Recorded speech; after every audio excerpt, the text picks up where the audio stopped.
बिस्मिल्लाहिर्रहमानिर्रहीम। Dear students, अस्सलाम वालेकुम।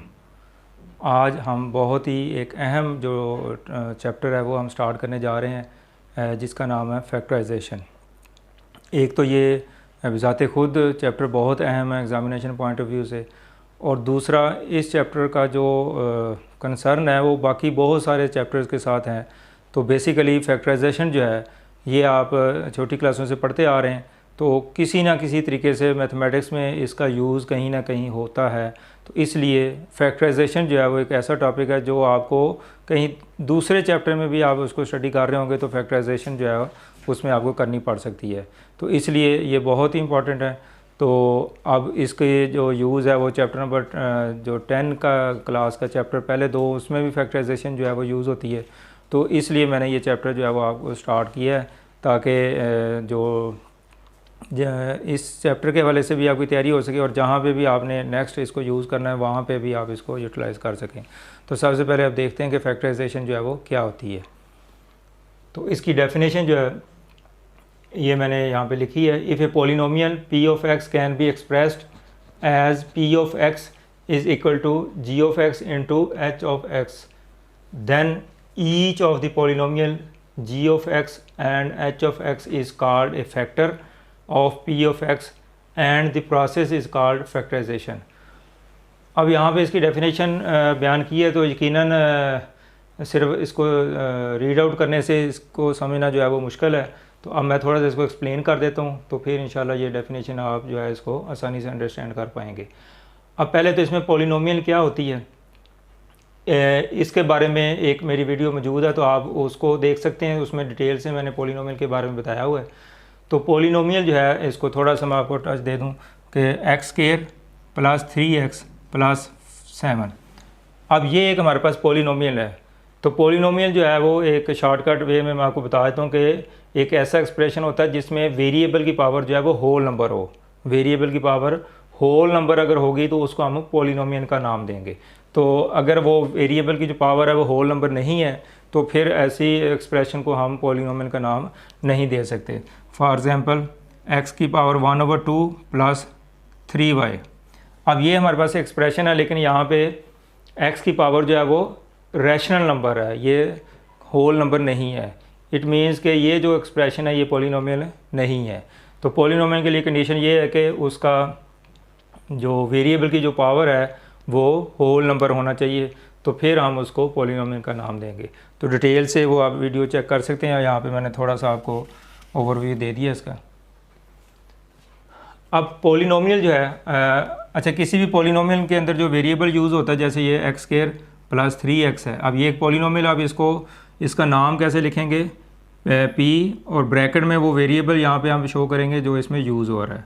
तो इसको पढ़ेंगे p ऑफ x के पोलिनोमियल इन x, यानी x वेरिएबल में ये एक पोलिनोमियल है। तो इसलिए ये जो p ऑफ x है, इसी तरह यहाँ पे g ऑफ x का जिक्र किया गया। तो ये पोलिनोमियल को डिनोट करने के लिए जो है वो यूज़ की जाती हैं h ऑफ x।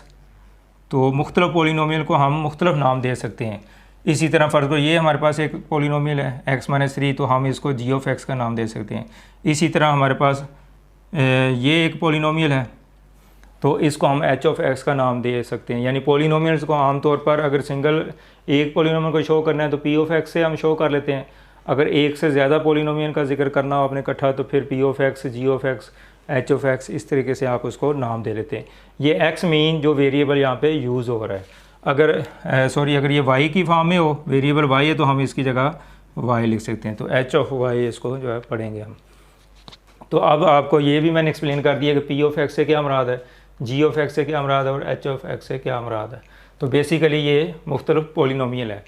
तो अगर हमारे पास एक polynomial p of x given हो और उसको हम इस फॉर्म में लिख लें, यानी वो ये डॉट से मुराद प्रोडक्ट है, यानी मुख्तलिफ क्या कहते हैं पोलिनोमियल के प्रोडक्ट की फॉर्म में लिख दें, तो अब ये दोनों जो लिखे हमने दोनों पोलिनोमियल, ये क्या कहलाएगी, ये भी फैक्टर कहलाएगा इसका और ये भी फैक्टर कहलाएगा। तो अब इस प्रोसेस को हम फैक्टराइजेशन का नाम देंगे, यानी इसमें g ऑफ x और h ऑफ x जो है वो क्या कहलाएंगे, फैक्टर कहलाएंगे। और इस पूरे प्रोसेस को हम क्या नाम देंगे, फैक्टराइजेशन, यानी फैक्टर बनाने का एक अमल। अब एक एग्जांपल मैं आपको देता हूँ, फिर आप इसको और भी क्लैरिफाई हो जाएगा।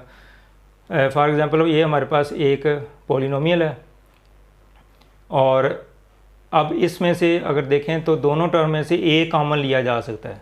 ए कॉमन लें तो इधर बी रह जाएगा और इधर सी रह जाएगा। अब यहाँ पे ये एक एक्सप्रेशन था, एक पॉलिनोमियल थी, हमने इसको क्या कर दिया, दो या दो से ज़्यादा फैक्टर्स की फॉर्म में लिख दिया। यानी असल में जो फैक्टराइजेशन का प्रोसेस है वो क्या होता है कि आपने किसी भी पॉलिनोमियल को दो या दो से ज़्यादा फैक्टर की फॉर्म में लिखना होता है, जो कि आपस में मल्टीप्लाई हो रहे हैं, उनका प्रोडक्ट हो। तो अब हमने क्या किया, पहले ये सम की फॉर्म में था, अब इसके दो बन गए हैं। एक ये फैक्टर है ए और दूसरा ये वाला फैक्टर है, और ये दोनों क्या हो रहे हैं, मल्टीप्लाई हो रहे हैं। इसका मतलब ये कि ए जो है इसका ए भी इसका फैक्टर होगा और बी प्लस सी जो है वो भी इसका फैक्टर होगा। यानी ए और बी प्लस सी क्या कहलाएंगे, फैक्टर कहलाएंगे। जैसे मैंने बताया था कि जी ऑफ एक्स और एच ऑफ एक्स जो है वो उसके फैक्टर हैं, और ये मल्टीप्लाई हो रहे हैं। तो अभी ये सारा प्रोसेस क्या कहलाएगा, ये फैक्टराइजेशन जो है उसको हम फैक्टराइजेशन का नाम देंगे। इसी तरह अगर यही बात मैं आपको नंबर्स के लिहाज से समझा दूँ तो और भी ईजी हो जाएगा। 15 इज़ इक्वल टू 3 इंटू 5। अब 15 जो है इसको हम 3 इंटू 5 इस फॉर्म में लिख सकते हैं। तो अब देखें कि हमने 15 के दो या दो से ज़्यादा फैक्टर बनाने हैं, तो दो फैक्टर हमने बना दिए 3 इंटू 5। तो अब ये मल्टीप्लाई हो रहे हैं, लेकिन मल्टीप्लाई होने के बाद अगर इसको प्रोडक्ट में लूम किया जाए तो ये 15 के इक्वल है। यानी इनका जो इफेक्ट है वो इसी के बराबर है कि इसको मल्टीप्लाई करें तो 15 ही आता है। तो ये दो फैक्टर बन गए, दोनों आपस में मल्टीप्लाई हो रहे हैं, तो इसलिए हम क्या कहेंगे, ये 3 इंटू 5 जो है वो 3 और 5 इसके फैक्टर कहलाएंगे, और इस प्रोसेस को फैक्टराइजेशन का नाम देंगे। अच्छा, यहाँ पे एक बात और ध्यान में रखेंगे, ये इसके प्राइम फैक्टर होने चाहिए, कि ऐसे फैक्टर आपने उसमें कन्वर्ट करने जो मज़ीद जिनको फैक्टर ना बनाया जा सकता हो।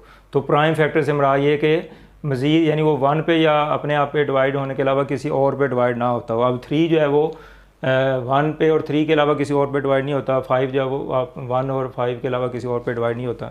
तो ये इसकी फैक्टराइजेशन है। तो कंप्लीट फैक्टराइजेशन उस वक्त होगी जब ये प्राइम फैक्टर्स होंगे। अब मैं एक एग्जांपल और आपको देता हूँ, जैसे ये 16 है। अब इसको आप 8 इंटू 2 भी लिख सकते हैं, 8 इंटू 2। अब देखें बेसिकली तो फैक्टराइजेशन की जो डेफिनेशन उसके मुताबिक हमने इसके दो फैक्टर बना दिए और मल्टीप्लाई हो रहे हैं, और मल्टीप्लाई हो गए इसके इक्वल ही हैं।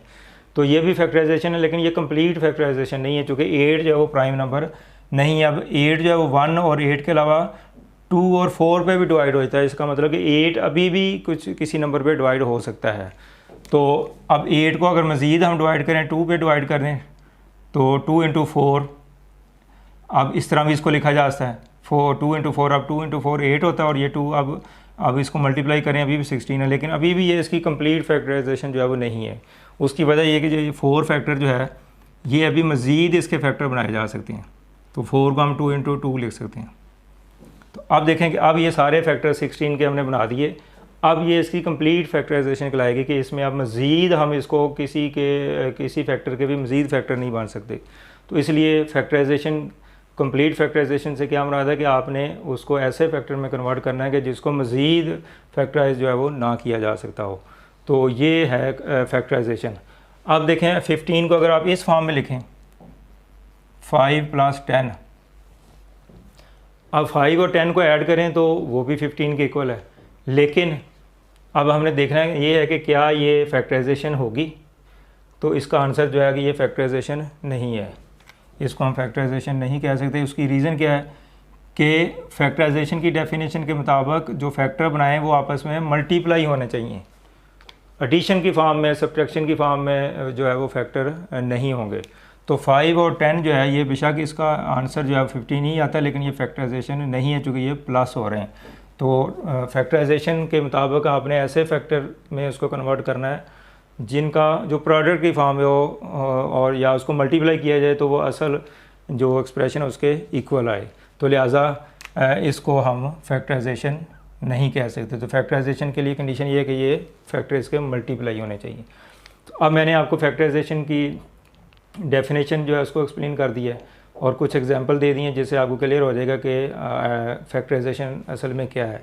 तो अब इस सारे जो डिस्कशन हुई है इसकी समरी ये है कि आपने किसी भी एक्सप्रेशन को या किसी भी नंबर को ऐसे फैक्टर में कन्वर्ट करना है जिनका जो प्रोडक्ट है वो असल नंबर के इक्वल आ जाए या असल एक्सप्रेशन के इक्वल आ जाए, तो वो सारे नंबर्स उसके फैक्टर लाएंगे और इस प्रोसेस को हम फैक्टराइजेशन कहेंगे। तो ये सिंपल वे में आपको बता दिया। अब हम एक्सरसाइज 5.1 जो है इसको स्टार्ट करेंगे। तो इसमें कोई 3 से 4 किस्म की आपने टाइप्स पढ़नी है। तो फ़िलहाल हम इस लेक्चर में 2 टाइप्स को इसका डिस्कस करेंगे। टाइप ए जो है इसकी के ए प्लस के बी प्लस के सी। तो इस टाइप के जो क्वेश्चन है उसको कैसे सिंप्लीफाई किया जा सकता है, कैसे फैक्टर बनाए जा सकते हैं, और इस टाइप के अगर कोई क्वेश्चन आपके पास आ जाएँ तो आपने उसको किस तरीके से जो है वो फैक्टराइज करना है। तो अब इन दोनों में फ़र्क ये है कि पहले हम फर्स्ट टाइप जो है इसको डिस्कस करते हैं, और इसका एक क्वेश्चन मैंने बुक में से लिख दिया है 1 पार्ट क्वेश्चन नंबर 1 का।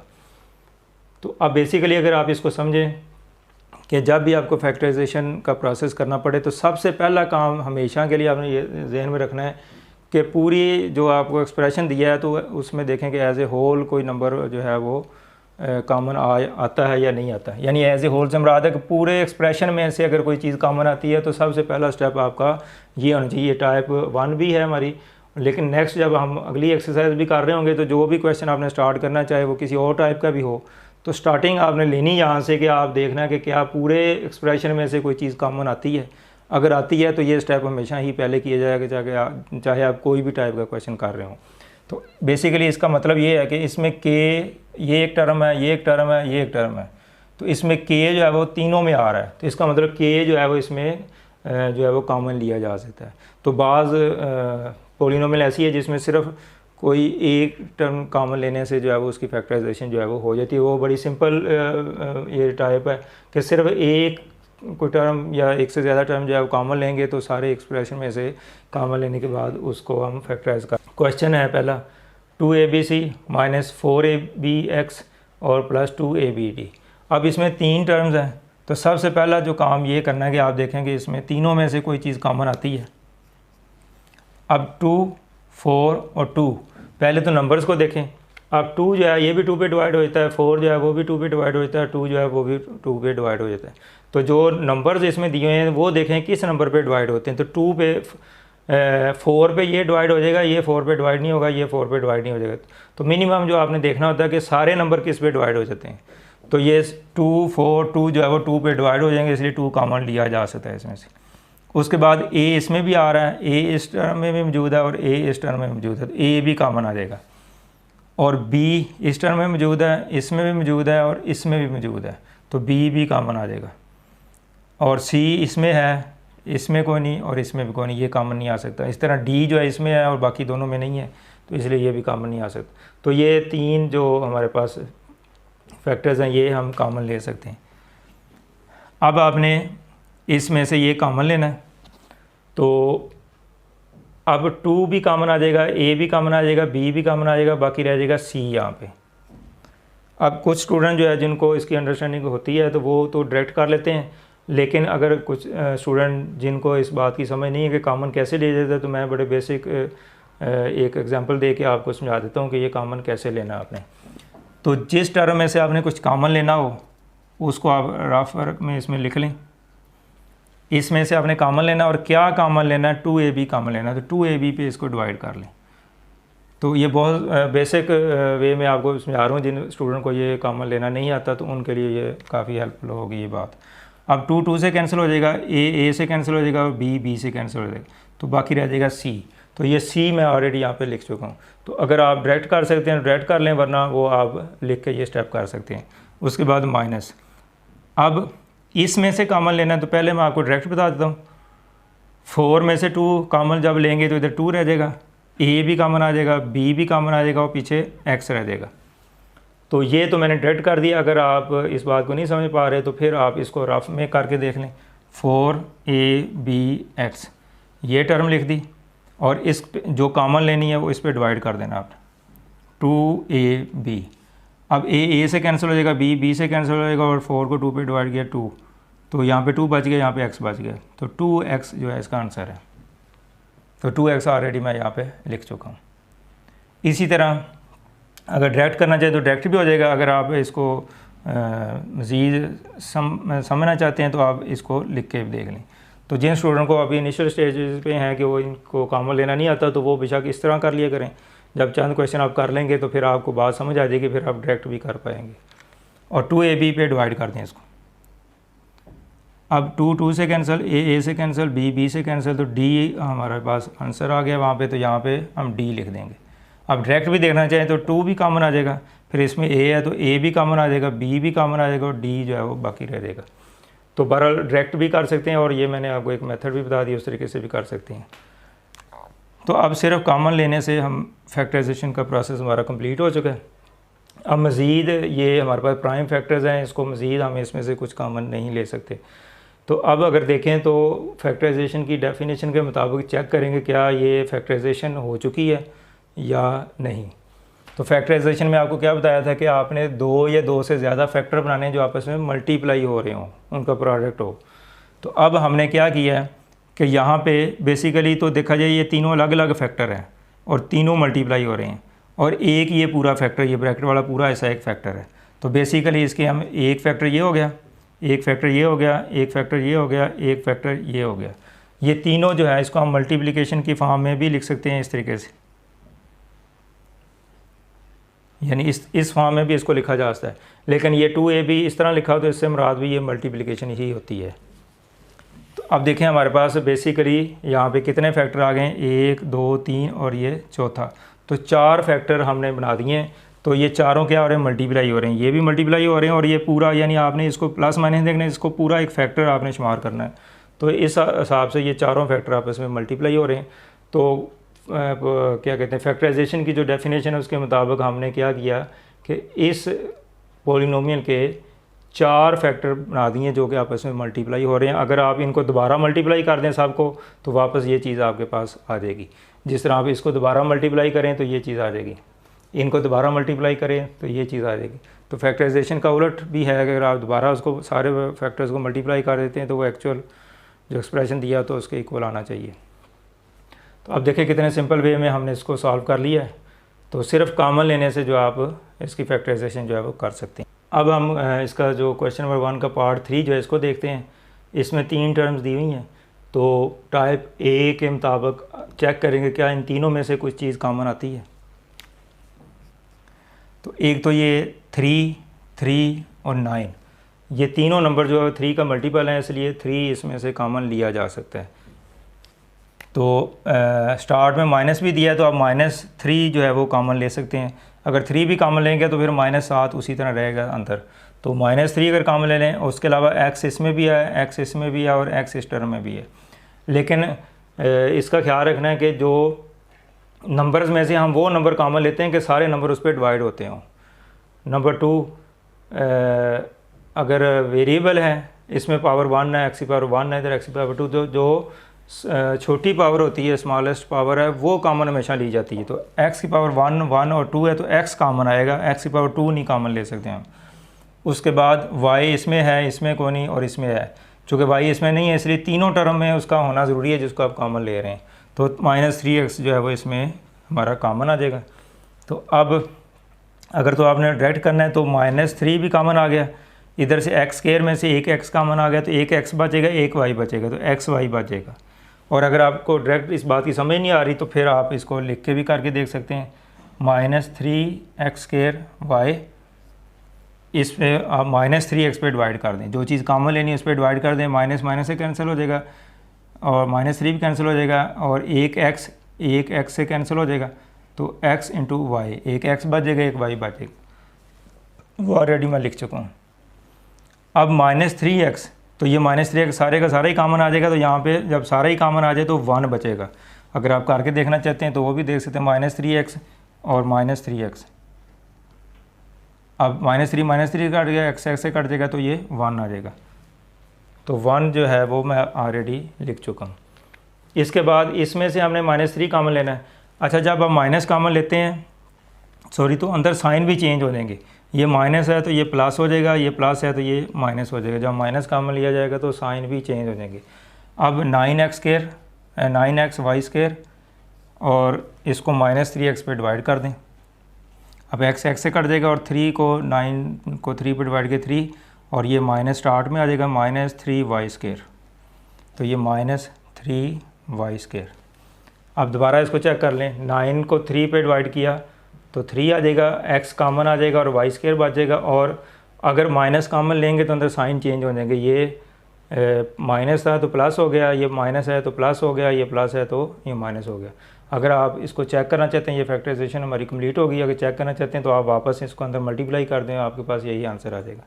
तो अब जस्ट हमने कॉमन लेने से जो है वो फैक्टराइजेशन कर ली है। तो जस्ट एक ये स्टेप में जो है वो इसको आप इजीली जो है वो कर सकते हैं। अब हम क्वेश्चन नंबर 1 जो है इसका पार्ट 6 जो है उसको करेंगे। अब इसमें देखें आपके पास 2 फैक्टर है बेसिकली, ये एक फैक्टर है और ये एक फैक्टर एक टर्म है और ये एक टर्म है। तो अब इसमें x+5 इसमें भी आ रहा है और इस टर्म में भी मौजूद है। तो पहले हम इसको कॉमन ले लेते हैं। वैसे तो इस हिस्से में भी कुछ कॉमन आ रहा है, तो इसको हम 2 स्टेप में कर लेंगे बजाय कि एक ही स्टेप में करें। तो पहले हम ये वाला पोर्शन जो है वो कॉमन ले लेते हैं, x² + 5 और यहाँ पे 2x y³ और यहाँ पे ये चीज़ बच जाएगी, ये कॉमन आ जाएगा। अब मज़ीद अगर देखें तो ये प्राइम फैक्टराइजेशन नहीं है, चूँकि इसके अंदर से अभी मज़ीद इसकी फैक्टराइजेशन हो सकती है। तो इसलिए स्टार्ट में जो आपको मैंने वो प्राइम फैक्टराइजेशन का नाम दिया था तो वो हमने बनानी है। तो इसको अब मज़ीद हम सिंप्लीफाई करेंगे, इसमें से अभी फिर कॉमन लेंगे। अब 2 और 8 में से 2 कॉमन आ जाएगा, चूँकि 2 जो है वो भी 2 पे डिवाइड होता है, 8 भी 2 पे डिवाइड हो जाता है। x इसमें भी आ रहा है और इसमें भी आ रहा है, x भी कॉमन आ जाएगा। और y³ इधर y² है, तो जो छोटी पावर हमेशा वो कॉमन आती है, तो y² कॉमन आ जाएगा। और यहाँ पे क्या बच जाएगा, 2 भी कॉमन, x भी कॉमन और y³ में से y² कॉमन आ जाएगा, तो एक सिंगल y इसमें जो है बाकी बचेगा। इसी तरह प्लस 8 को 2 पे डिवाइड किया तो 4 आ जाएगा, x भी कॉमन आ गया और y² को y² पे डिवाइड करें तो 1 आ जाएगा, तो सिर्फ 4 कॉमन आ जाएगा इसमें, 4 रह जाएगा इसमें। तो ये कॉमन लेने के बाद ये हमारे पास जो है वो बाकी है। अब ये सारे फैक्टर ये वाले और ये सारे मल्टीप्लाई हो रहे थे, इसको हम स्टार्ट में ले लेते हैं, 2xy² और ये फैक्टर बचा x² + 5 और y+4। तो अब बेसिकली अगर देखा जाए तो इसके एक फैक्टर ये है, एक फैक्टर ये है, ये अलग फैक्टर है, ये अलग फैक्टर है, ये अलग फैक्टर है। तो इसको हम 2 से ज़्यादा फैक्टर की फॉर्म में लिख दिए जो कि प्रोडक्ट की फॉर्म में है, और अगर इनको दोबारा मल्टीप्लाई किया जाए तो इसके इक्वल आएगा ये। इसका मतलब ये इसकी क्या होगी, प्राइम फैक्टराइजेशन है। अब मज़ीद हम इसको जो है वो सिंप्लीफाई नहीं कर सकते। तो अब देखें कि हमने टाइप 1 जो है, ये जो ए वाली टाइप थी कि पूरी एक्सप्रेशन में से, पूरी पोलिनोमियल में से अगर कोई एक टर्म का कॉमन ले ली जाए तो फिर उसकी फैक्टराइजेशन कैसे कर सकते हैं, तो ये मैंने आपको प्रोसीजर्स में दी। आप इस तरह के जितने भी क्वेश्चन आपके पास होंगे तो वो आप इजीली कर सकते हैं। तो आपकी 5.1 जो है क्वेश्चन नंबर 1 जो है इसके बेसिकली 6 पार्ट हैं। तो 6 में से मैंने आपको ये 2 पार्ट जो है सॉल्व कर दिए हैं, तो बाकी आपने इसी पैटर्न से इसको कर लेना। पहले इनको आप अच्छी तरह कर लें और उसके बाद प्रैक्टिस के लिए आप वो बाकी 4 क्वेश्चन जो है वो भी कर सकते हैं। तो बड़ी आसानी से आप इसको कर लेंगे अगर आपको ये आइडिया जो है वो समझ आ चुका है। तो जी स्टूडेंट्स, अभी हमने टाइप ए जो है इसको डिस्कस किया है। टाइप ए जो है बेसिकली इसमें ऐसा प्रोसीजर हम अडॉप्ट करते हैं कि तमाम जो टर्म्स हैं उसमें से कोई चीज़ कंबाइन जो है वो कॉमन आ जाए, तो उसको हम टाइप 1 में करते हैं। अब हम टाइप 2 जो है उसको डिस्कस करेंगे कि इस टाइप के अगर क्वेश्चन हो तो उसको हम कैसे फैक्टराइज करेंगे। तो सबसे पहला काम जो अभी मैंने स्टार्ट में बताया था इस लेक्चर में, कि सबसे पहले आप ये देखें कि जो आपको एक्सप्रेशन या पोलिनोमियल दी हुई है, क्या पूरी टर्म में से, तमाम पोलिनोमियल में से कोई चीज़ कॉमन आती है। यानी टाइप ए जो है वो सबसे पहले स्टार्ट आपने वहाँ से लेना। चाहे अब हम पढ़ तो टाइप 2 रहे हैं, ये वाली टाइप हम पढ़ रहे हैं, लेकिन फिर भी आपने देखना है कि क्या ये पहली टाइप के मुताबिक इसमें कोई चीज़ कॉमन तो नहीं आती। चूँकि ये जो पहला टाइप ए है ये अक्सर बाकी जो टाइप्स के क्वेश्चन है उसमें भी यूज़ होती है कि पहले कोई ना कोई चीज़ कॉमन आके बाद में कोई और टाइप भी यूज़ की जा सकती है। तो अब इसमें देखें कि कोई चीज़ 5 3 नंबर में से कुछ कॉमन नहीं आता। ए इसमें है बाकियों में नहीं है। इसी तरह y और x इसमें है बाकियों में नहीं। तो कोई भी ऐसी टर्म यहाँ पे मुझे नज़र नहीं आ रही जो सारी टर्म में से कॉमन ली जा सकती हो। इसका मतलब टाइप ए यहाँ पे यूज़ फ़िलहाल नहीं होगी। अगर सारी टर्म में से कॉमन ना आए तो फिर आपका अगला जो ज़हन में आइडिया आना चाहिए वो ये कि आप देखें क्या दो दो टर्म करके हम इसमें से कॉमन ले सकते हैं पेयर बना के। तो फिर दूसरी टाइप जो है बी टाइप, उसमें ये चीज़ देखी जाती है कि पेयरिंग करके क्या इसमें से कुछ कॉमन आता है। तो वो पेयरिंग करने का तरीका ये होता है कि जो सीक्वेंस जिस सीक्वेंस से आपको टर्म्स मुख्तलिफ दी गई हैं आप उसी तरह देखें कि पहली दो में से कुछ कॉमन आ रहा है या अगली दो में से कुछ कॉमन आ रहा है, पहला तो ये काम होना चाहिए।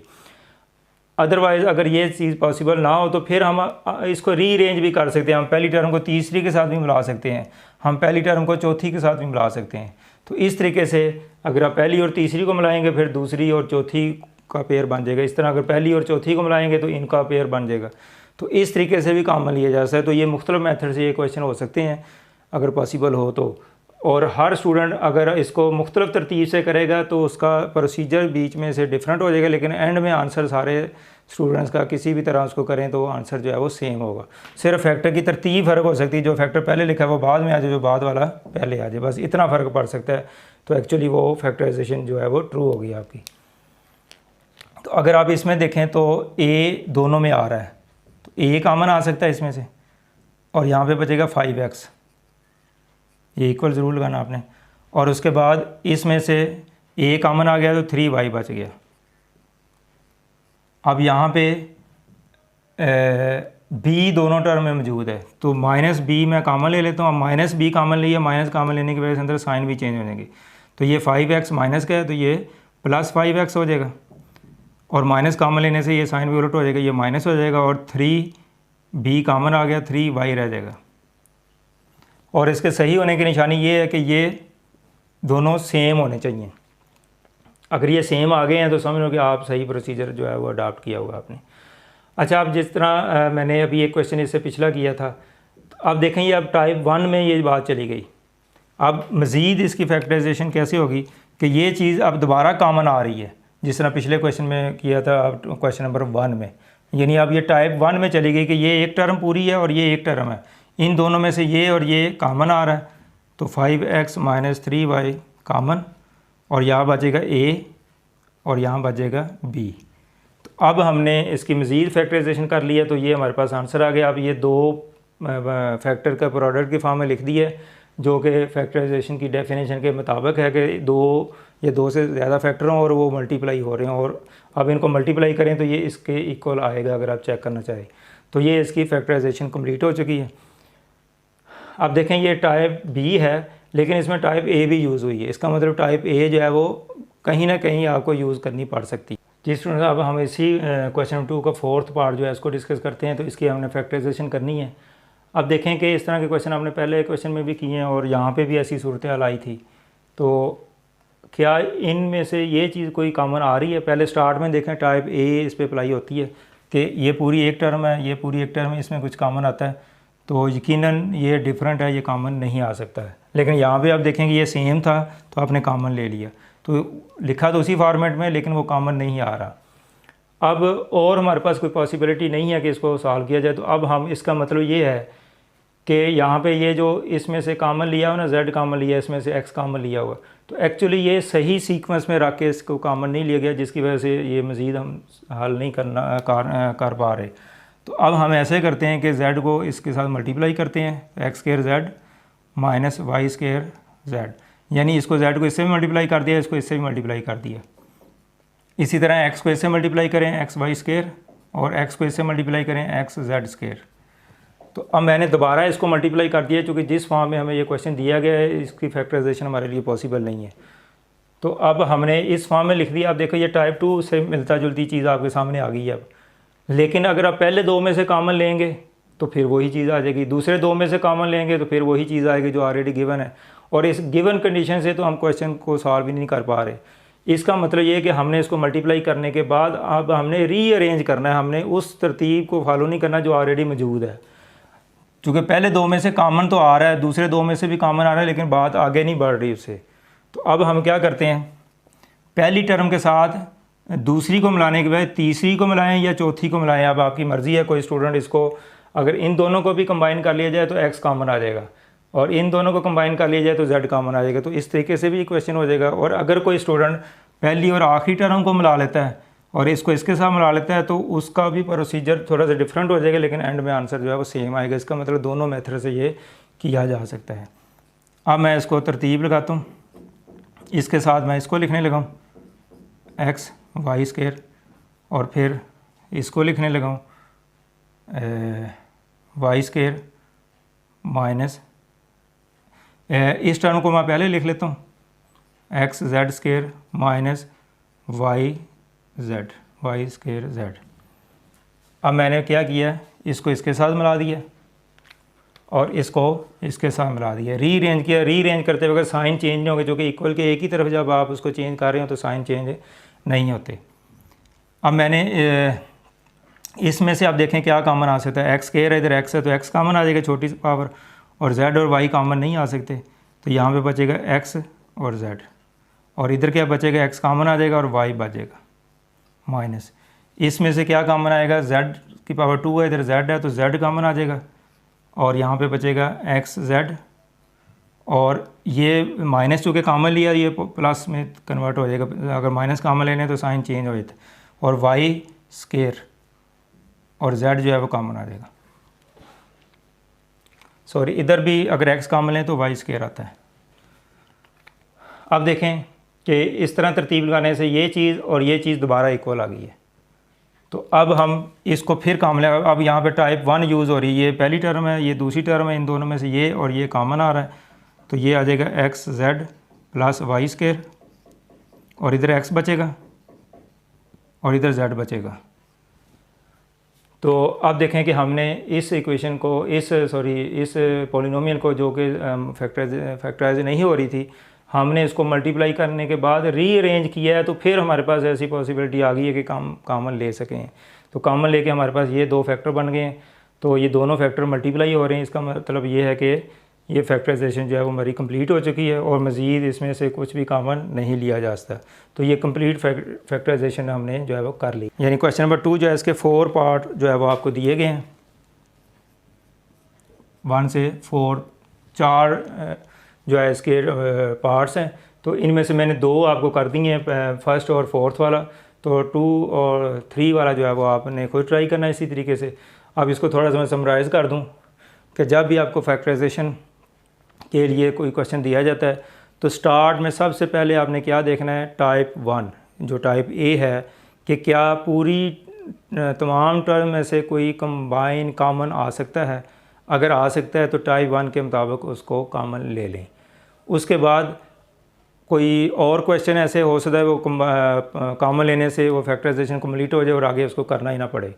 लेकिन अगर कोई और किसी टाइप का क्वेश्चन है तो उसमें भी स्टार्टिंग में आप यही देखेंगे कि आप पूरी टर्म में से कुछ कॉमन आ रहा है, पूरे एक्सप्रेशन में से अगर आ रहा है तो वो कॉमन ले लें, और उसके बाद मज़ीद देखेंगे उसमें से उसको क्या किया जा सकता है। तो अब जैसे टाइप 2 में सब में से कॉमन नहीं आ रहा तो फिर आप इसके पेयर बना लें। अगर ज़्यादा 4 टर्म मौजूद हैं या 6 टर्म मौजूद हैं तो फिर 2-2 करके आप उसको पेयर बना लें और उसमें से कॉमन लेने। और अगर पेयर बनाने पर भी वो कॉमन नहीं आ रहा तो फिर पेयर की तरतीब बदल लें, टर्म्स की तरतीब बदल दें, उसको सीक्वेंस चेंज कर दें, ये देखते हुए कि कौन सी 2 टर्म में कुछ ना कुछ कॉमन है।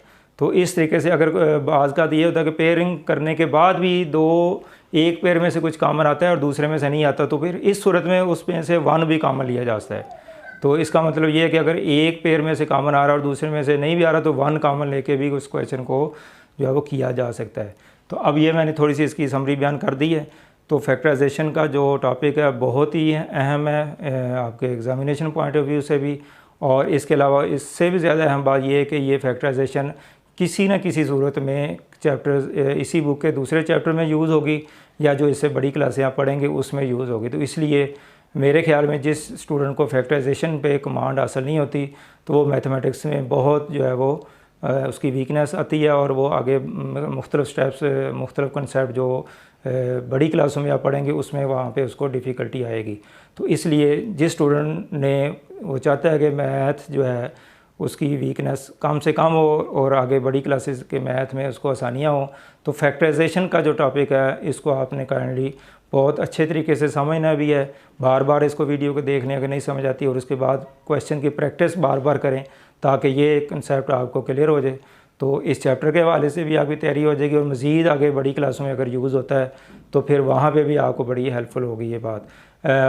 आपके जो चैप्टर नंबर 10 क्लास 10 है, नेक्स्ट जो क्लास आपकी आएगी, उसमें जो पहले 2 चैप्टर है उसमें फैक्टराइजेशन का बहुत ज़्यादा अमल दखल है।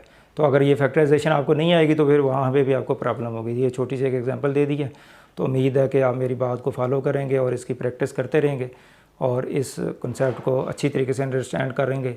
तो अब आखिर में आपसे मैं इजाज़त चाहूँगा, अगले लेक्चर के साथ फिर हाज़िर होऊंगा। अल्लाह हाफ़िज़।